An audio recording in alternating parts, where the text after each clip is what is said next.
សូមព្រះជាម្ចាស់ខែស្នេហ៍យើងផងអូនកុំព្រួយ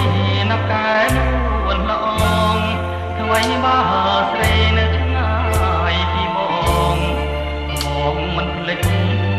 អូនទេចិនស្នេហ៍អស់មួយជីវិត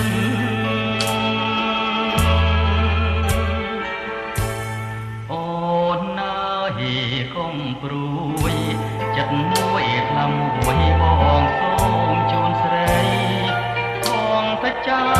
ថាស្មងលោកសាយមួយថ្ងៃ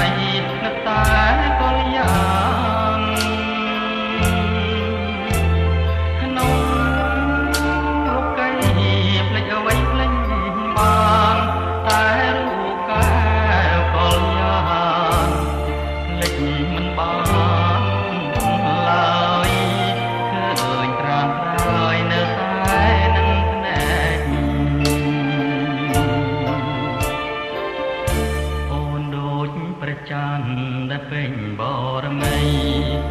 បងដូចរាត្រីសូមពឹងរស្មី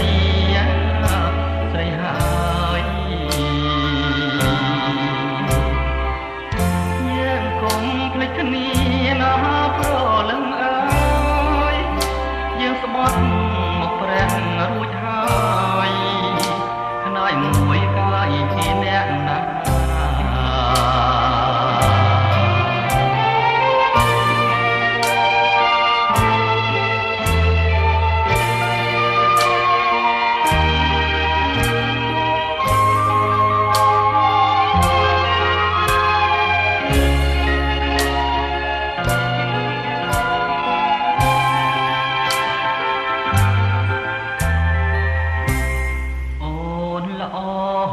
ទាំងអង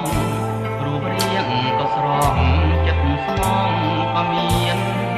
តាឲ្យបងភ្លេចមិនដេចនឹងបានបងស្បត់ប្រាប់ហ៊ានមកកែពិសេស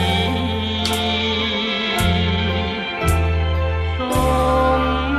យកធូបទាំងបីសសៃហើយនឹងព្រះវិជាសាស័យកែវចរណៃកុំព្រួយអូនជាត្រួយ